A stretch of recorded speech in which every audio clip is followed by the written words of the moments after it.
안녕하세요. 오늘은 마태복음 25장의 말씀입니다. 마태복음 25장에는 열 처녀이란 비유에 관한 말씀이 있습니다. 우리가 믿는 이라면 이 마태복음 25장에 있는 열 처녀의 비유를 자주 들었을 것입니다. 이 지혜로운 처녀와 이 어리석은 처녀가 각각 5명이 여기 기록되어 있습니다. 이 어리석은 처녀와 지혜로운 처녀의 이런 차이는 어디에서 나는 것일까요? 그것은 기름에 있습니다. 그들의 그릇 안에 여분의 일한 기름을 가지고 있는지 가지고 있지 못한지에 달려 있습니다. 이들이 모두 이런 신랑으로서 예표되신 그리스도를 기다리는 이런 방면을 볼 때 우리 이 열 처녀가 모두 믿는 이들이라는 것을 우리는 생각해 볼 수가 있습니다. 그들의 등을 다 가지고 있다는 또 이 방면에 있어서도 그들이 믿고 거듭났다는 것을 기본적인 어떤 이러한 신앙과 믿음을 가지고 있다는 것을 우리는 볼 수 있습니다. 그러나 믿고 거듭난 이후에 우리 자신들을 돌아보게 되면 정말 하나님의 이런 아들의 이름만으로 믿는 참된 믿음과 또 그분의 이름 안에서 또 실제 이러한 성령의 충만함을 가지고 사는 그리스도인들이 있는가 반면에 거듭났지만 그리스도인이 되었지만 여전히 구원받기 전에 이런 육체의 이런 정욕과 욕망들 또 타고난 이런 천연적인 옛사람의 나라는 이 인격을 그대로 가지고 사는 사람들이 있습니다. 그리고 그것을 가지고 여전히 이런 세상에 속한 것들을 사랑하고 그것들을 쫓으며 그것들에게 가치를 부여하며 주님 그분 자신의 이런 이름 안에서 살지 않고 실제 성령을 따라서 이 성령은 이 밖에 있을 뿐만 아니라 또 믿는 이들의 영 안에 있습니다. 우리가 성경 말씀을 읽고 그 말씀을 가지고 묵상하고 기도할 때 사람의 이런 영 안에 계신 실제 이런 성령 하나님께서는 우리 안에 기름을 바르십니다. 운행하고 역사하시며 우리 안에 빛을 비추고 기름을 바름으로 이 기름 안에 성분이 있는데 그 성분은 바로 하나님의 의와 거룩과 영광이고 사랑과 은혜와 이런 실제가 이런 기름 바름이 있을 때 사람의 이런 생각과 사람의 이런 존재, 사람의 마음 안으로 흘러 들어오게 되어 있습니다. 그러므로 바울은 갈라디아서 5장 16절과 25절에서 영을 따라서 행해야 한다는 것, 영을 따라서 살아야 된다는 것을 말해 주었습니다. 왜냐하면 많은 사람들이 이러한 성령의 기름 바르심, 성령의 충만케 하심을 따라서 살지 않고 밖에 있는 문자적인 가르침들과 어떤 밖에 있는 어떤 의식이나 형식이나 전통이나 실행들을 따라서 살게 되므로 그 얼굴이 하나님의 아들의 이러한 아들의 이름 안에서 믿음으로 말미암아 가지게 되는 하나님의 의와 이 거룩과 영광에 이런 이르지 못하는 종교적인 그런 삶 속에 떨어지기 때문인 것입니다. 여기 마태복음 25장의 이 현명한 사람들은 그들이 등과 함께 그릇들 안에 기름을 가졌다고 말하고 있습니다. 다시 말하자면 거듭났을 뿐만 아니라 그들의 이런 존재, 그들의 마음 안으로 이런 성령의 기름 바르심을 늘 받아들이고 환영하고 성령을 따라서 살고 행함으로 하나님의 어린 양이신 예수 그리스도를 따라가는 예수 그리스도를 본받는 곧 그들의 생각과 마음 안으로 정말 이런 그리스도를 옷 입고 사는 이런 생활들 안으로 들어가 있는 것이죠. 그것이 그들의 그릇들 안에 기름을 가지는 이런 믿음인 것이죠. 그러나 이러한 믿음을 가지지 못할 때 주님은 그날의 비유를 통해서 말씀하시기를 분명히 내가 너희에게 말한다. 나는 너희를 모른다 라고 주님 말씀하신다고 합니다. 13절에 그러므로 깨어 있으라고 말합니다. 우리가 깨어 있기 위해서 어떻게 해야 합니까? 우리는 성경 말씀을 가까이 해야 합니다. 성경 말씀을 읽고 묵상하고 기도하는 사람들이 되어야 합니다. 주님께서는 우리에게 기름을 부어주시는 분이십니다. 주님께서 죽고 부활하시어 제자들에게 오셔서 이렇게 말씀하셨습니다. Receive the Holy Spirit. 그분께서 숨을 내쉬며 그들에게 말씀하셨습니다. 성령을 받으라 라고 주님 말씀하셨습니다. 여러분, 지금 주님은 영이십니다. 바울이 고린도후서 3장 18절에서 이렇게 말하는 데에는 많은 사람들이 하나님께서 영이시라는 것을 모르고 다만 문자와 의식과 형식과 어떤 전통들 가운데서 어떤 행위의 이런 실행들을 통해서 하나님을 가까이 하고 섬기려는 그 종교적인 이전에 구약의 유대인들이 하던 그런 방식, 그런 어떤 틀, 그런 형식 안에서 하나님을 가까이 하기 때문에 바울은 그런 말을 고린도후서 3장에서 말하고 있습니다. 주님은 영이시다라고 말합니다. 주님께서도 요한복음 4장에서 내가 너희에게 이른 말이 영이요 생명이다라고 주님 말씀하셨습니다. 우리 지혜로운 자들, 현명한 자들은 바로 이러한 주님을 아는 믿는 이들인 것이죠.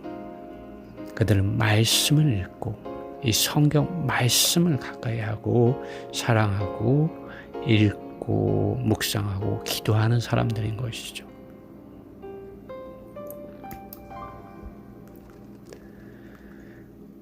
네, 고린도후서 3장 16절에 말씀에 이런 말씀이 있습니다. 그러나 사람이 주님께로 돌이킬 때 그 수건이 벗겨지게 된다라고 말합니다.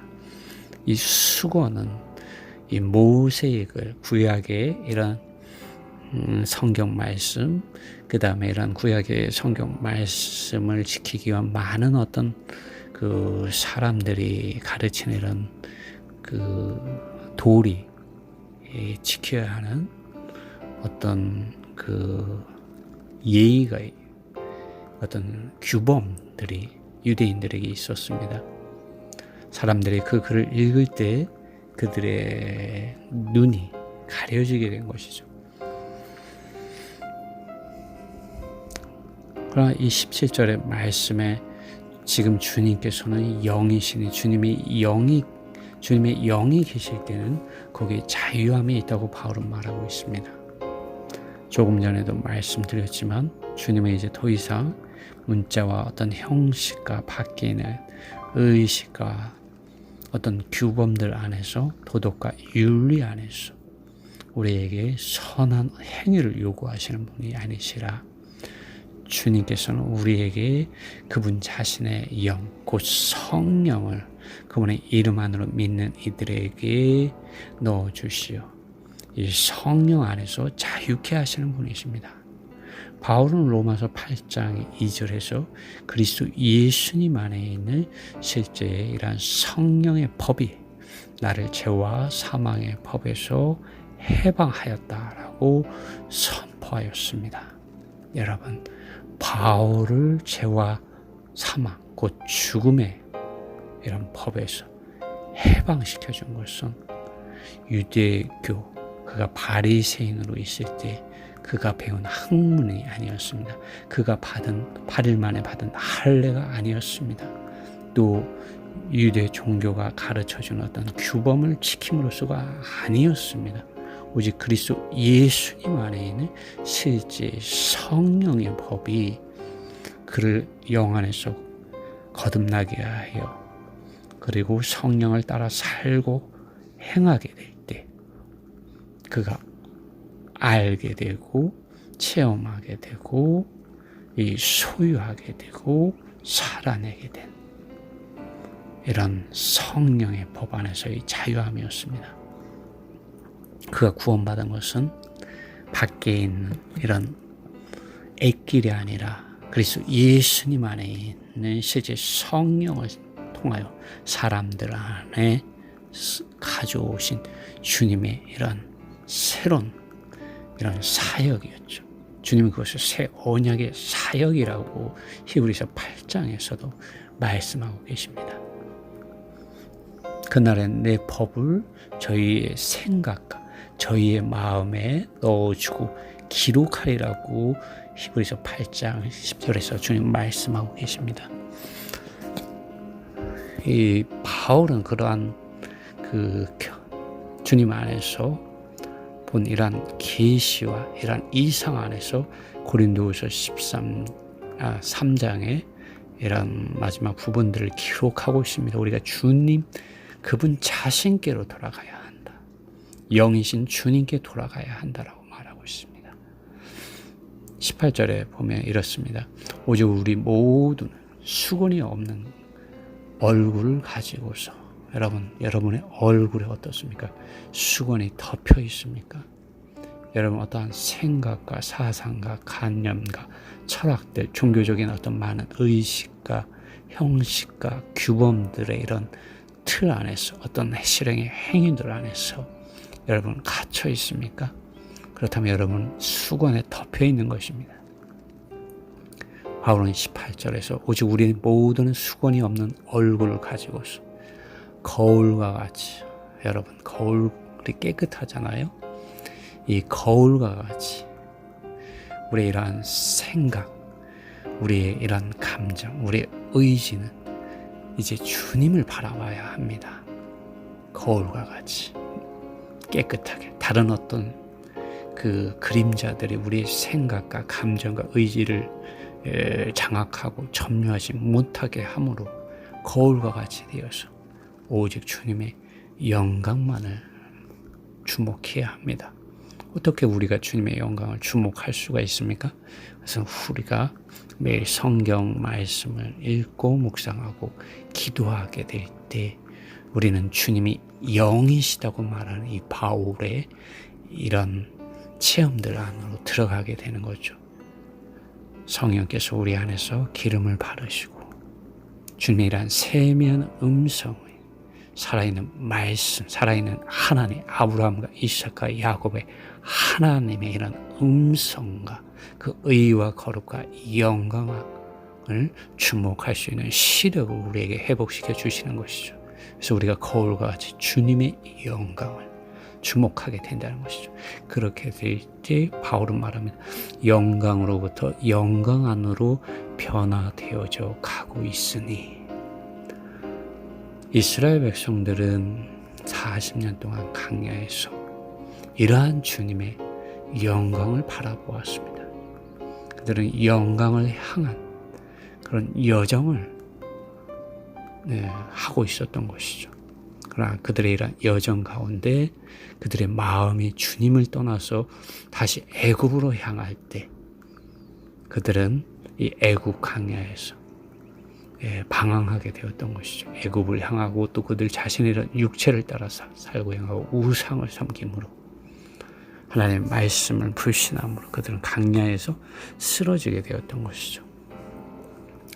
우리는 모세가 이 신의 산에서 하나님의 법을 받을 때 그 40주야를 그 산에 머물므로 하나님의 임재 안에 있게 되었을 때 그의 얼굴이 하나님의 영광으로 빛나게 되었었습니다. 그와 같이 우리가 매일 아침 우리 자신을 부인하고 주님이란 말씀 안으로 들어가서 그분을 묵상하고 그분께 기도할 때 우리는 우리 안으로 정말 생명의 이러한 참된 양식으로서 이스라엘 백성이 광야에서 먹었던 참된 만나로서 우리는 주님을 먹게 됩니다. 그리고 그 생명 안에서 자라게 됩니다. 그리고 그 생명 안에 있는 모든 풍성, 그 실제 의와 거룩과 영광에 이르게 됩니다. 이 영광으로부터 영광 안으로 변화되어져 가고 있으니 이 부분에 대해서 그 성경을 연구하는 많은 사람들이 참고하는 성경이 하나가 있는데요. Amplified라는 영어 성경이 있습니다. 거기에서는 이 한 단계의 영광에서 다른 단계의 영광, 곧 더 높은 단계의 영광 안으로 이끌려진다고 묘사하고 있습니다. 그리고 이것이 바울은 주님의 영에 의한 것이라고 말하고 있습니다. 28절에서. 그래서 처음부터 끝까지 읽어보면 오직 우리 모두는 수건이 없는 얼굴을 가지고서 거울과 같이 주님의 영광을 주목하고 있으니 영광으로부터 영광 안으로 변화되어져 가고 있으니 주님의 영에 의한 것과 같다라고 말하고 있습니다. 사도행전에서도 이 지혜로운 처녀들, 성령의 이런 기름발을 심으로 충만케 되어질 때 놀라운 일들이 일어난다는 것을 기록하고 있습니다. 사도행전 1장 8절은 오직 너희에게 성령이 임하실 때 너희가 능력을 받을 것이다. 그리고 너희가 예루살렘과 온 유대와 사마리아와 땅끝까지 이르러서 나의 증인들이 될 것이다 라고 말하고 있습니다. 사도행전은 누가 형제님이 기록하였는데 누가는 사도 바울과 함께 정말 땅끝까지 이르러서 복음을 전하는 바울 형제님 곁에서 어떻게 복음이 이 예루살렘으로부터 시작하여 땅끝까지 확산되어지는지 그 실제를 곁에서 보고 듣고 목격한 형제였습니다. 그러한 이 배경 안에서 그는 정말로 그 시대에 또 믿는 이들에게 어떻게 하나님의 아들의 이런 복음이 전파되어지는지 그 중심에 무엇인지를 분명하게 제시해주고 있습니다. 그것은 바로 성령이었습니다. 말씀과 성령에 충만한 사람들이 있을 때 주님께서는 그분의 이러한 복음을 땅끝까지 가져가서 확산할 수가 있었습니다. 사도행전 7장 55절에도 그러한 성령으로 충만되어 있는 스데반이 하늘 안으로 주목하였고 하나님의 영광을 보았고 예수님께서 하나님의 오른편에 서 계신 것을 보았다라고 말하고 있습니다. 여러분, 이 마태복음 25장에서 이 지혜로운 처녀는 기름을 준비하고 있고 깨어있는 처녀라고 말하고 있습니다. 여러분, 우리는 이 지혜로운 처녀와 같이 기름으로 그 성령으로 충만하고 준비되어 있고 정말 끼어있는 이런 주님의 신부로서 자신들을 예비하는 지혜로운 이러한 처녀로 발견됩시다. 주님의 이러한 은혜가 정말 여러분과 저에게 있기를 원합니다.